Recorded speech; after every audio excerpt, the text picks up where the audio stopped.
Imagine building a multi-million-dollar supercomputer, right? You strap it to a rocket, you fire it into the absolute most hostile environment known to humanity. Right. And then you realize your accounting department kind of forgot how to balance a checkbook. Yeah, it is the ultimate collision of these massive sci-fi dreams and, well, really harsh Wall Street reality. Exactly. On one side, you've got this breathtaking romance of launching satellites into the cosmos, and Hmm. on the other, you have the very unglamorous math of an SEC financial filing. The contrast is totally jarring because you have the physics of escaping Earth's gravity, which, is hard enough on its own. Oh, definitely. But then you're battling against the economics of escaping bankruptcy, which, honestly, for an early-stage space company might actually be the harder part. Okay, let's unpack this, because our source material for this deep dive is the newly released 2025 annual report, The Form 10K. right? The 10K for Sidus Space, Inc., filed for the fiscal year ending December 31st, 2025. And our mission today is really to look under the hood of a new space company. To see how a business actually survives when its products are floating hundreds of miles above us. Exactly. So just to set the stage for you listening, Sidus is this vertically integrated tech company right on Florida's Space Coast. They were actually born out of Craig Technologies. Yeah, a private defense contractor. Right. And they do a bit of everything. We're talking 3D printed satellites, AI edge computing, the works.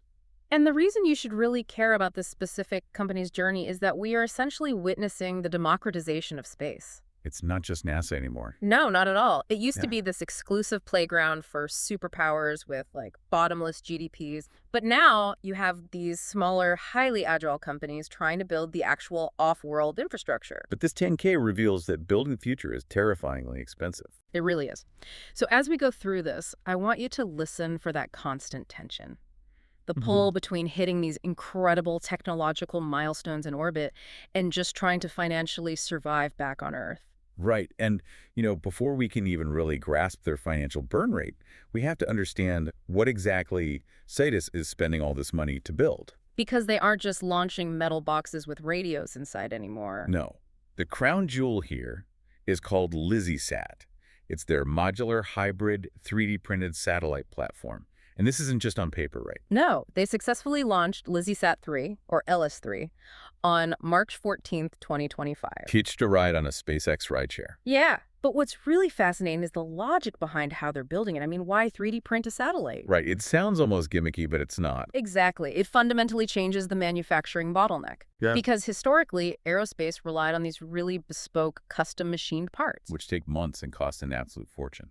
Right. But by using hybrid 3D printing, Sidus creates this standardized chassis. So if one client wants to, say, monitor maritime shipping lanes. And another wants to track agricultural yield. Yeah, Sidus just uses that exact same basic printed structure and simply swaps out the specialized sensors. It drastically cuts down the time from the drawing board to the launch pad.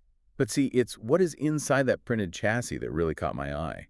They've integrated what they call the Orlathe AI ecosystem. Which is their Feather Edge hardware and their Cielo AI software combined. Right. And to me, this is it's like the evolution of smartphones. How so? Well, in the old days of space, satellites were basically like cheap flip phones. Right. They just took raw data and blindly beamed the whole massive file back down to Earth for us to figure out. Yeah, taking up huge amounts of bandwidth. Exactly. But Sidus is basically putting the smartphone processor right inside the satellite. So it can edit, it can analyze, and it only sends down the aha moments. Right, near real-time on-orbit data processing. Yeah, it's an editor on site. It doesn't send you 1,000 pictures of empty ocean. It just sends the one picture with the illegal fishing boat. And what's fascinating here is that their vertically integrated model is what makes that possible. I mean, they build the hardware, they write the AI, and they run the 247 mission control. It's all in-house. Right, which lets them adapt incredibly fast. But, and this is a massive but, maintaining this level of end-to-end infrastructure. It's got to require just absurd upfront capital. Exactly. It requires massive upfront investment before the recurring revenue can really start flowing. Even with huge wins, like that $120 million amended contract with Lone Star. Oh, yeah, for the lunar satellite manufacturing. Yeah. The lunar Lizzie, right? Yeah. 800-plus kilogram spacecraft. Yeah, and the 10-year IDIQ contract with the Tobiana Army Depot for military hardware. Which is huge. But we should probably clarify what an IDIQ is, because it sounds like a giant pile of guaranteed cash, and it's kind of not. No, it stands for indefinite delivery, indefinite quantity. All right, so it's more like a VIP hunting license. Sure. The military is saying, we've vetted you, you can sell to us up to this dollar amount, but it doesn't actually guarantee they'll buy anything. It's a ceiling, not a floor, which is a crucial distinction. You still have to win those specific task orders to see any actual revenue. Right, which brings us perfectly to the really harsh gravity of space economics, the financials. Because the tech is launching, but the balance sheet is very much grounded in a steep cash burn. Yeah, I mean, total revenue actually dropped 28% in 2025.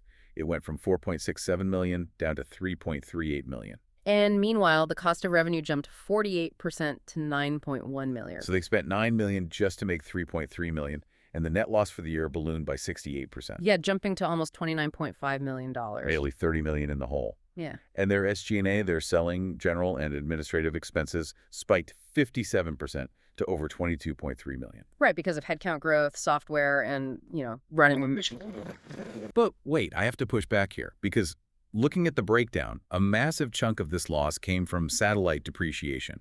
Specifically, a $4.5 million impairment loss on their first satellite. LS1. Yes, the LS1 write-off. But they just launched LS1 in early 2024.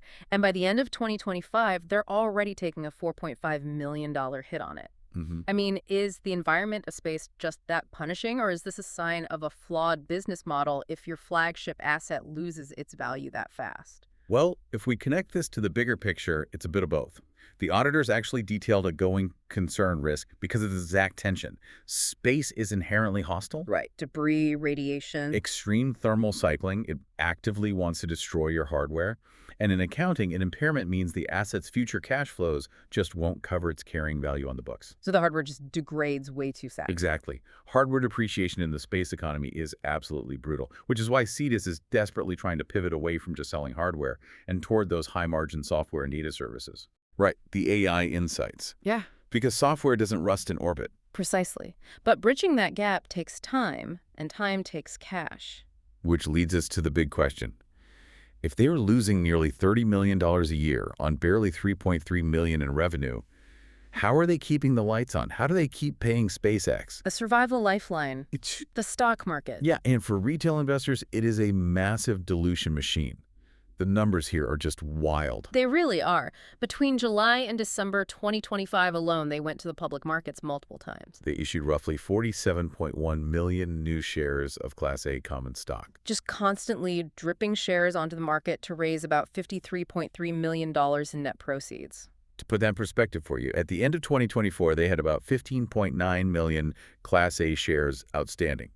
By December 31st, 2025, they had 65.3 million. They basically quadrupled the share count in a single year. Yeah. Here's where it gets really interesting. Let's say you bought a slice of big pizza, right? And that slice represented 1% of this company back in January. Right. By December, management has essentially baked 3 more giant pizzas, sliced them all up, and sold them just to keep the restaurant open. You still have your original slice. But now it represents a microscopic fraction of the total pie. Exactly. And worse, the chef holds this, like, golden slice that dictates all the restaurant's decisions anyway, no matter how many regular slices they sell. That is the ultimate catch-22 for retail investors in emerging tech. That golden slice is their dual-class structure. Right, the Class B shares. Yeah. Class B shares carry 10 votes per share, and all 100,000 of those Class B shares are held by one entity, Craig Technologies. So despite issuing tens of millions of new shares to the public, the actual voting power hasn't shifted at all. Not an inch. Sidus needs this cash to survive and fund R&D. And to be fair, they did end the year with $43.1 million in cash, which is a massive improvement from 2024. Sure, but the cost is just extreme dilution for the public. Extreme dilution and zero actual control over corporate matters, which, can really heavily suppress the Class A stock price. Well, knowing that the chef holds all the voting power, I think that brings us to the final really crucial piece of this 10K. The corporate governance. Yeah. Who exactly is running this company, and how tightly intertwined are the personal and corporate interests? Because there are some major red flags here. The entangled web of related parties. It's wild. So the CEO of Sidus Space, Carol Craig, is also the CEO of Craig Technologies. Right, the company holding all the Class B voting shares. Exactly.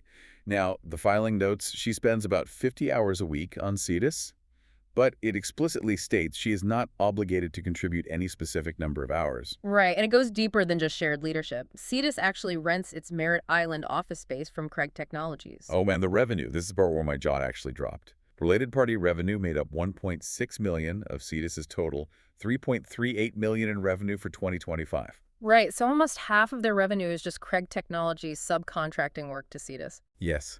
And if that wasn't enough, management explicitly stated that as of December 31st, 2025, their internal controls over financial reporting were not effective. Yeah, the auditors flagged that. They are scrambling to implement basic segregation of duties and system validations. I look at this and I have to ask. The CEO splits her time. They're paying rent to the CEO's other company. 47% of their revenue comes from that same company.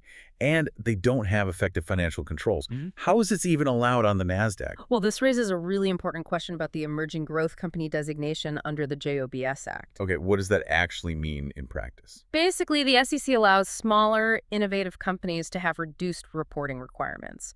The idea is to encourage innovation without just drowning these startups in millions of dollars of compliance costs before they can even get off the ground. So it's a feature, not a bug, that they don't have all these controls yet. From a regulatory standpoint, yes, but it requires investors to be highly vigilant because while the optics of the related party transactions look messy, Very messy. that $1.6 million from Craig Technologies is actually a vital lifeline right now. It's keeping them afloat. Fair enough. Yeah. But the lack of internal controls. That is a severe growing pain. They absolutely must fix that to survive long term. You can't operate a global space network without knowing where the money is going. Right. It's like flying a rocket without a fuel gauge. Exactly. Wow. Yeah. Okay, pulling all these threads together for you, the listener, I think Sidus Space really represents the ultimate duality of this modern space race. Oh, absolutely. Because on one hand, they are doing incredible things. They are putting 3D printed AI supercomputers into orbit.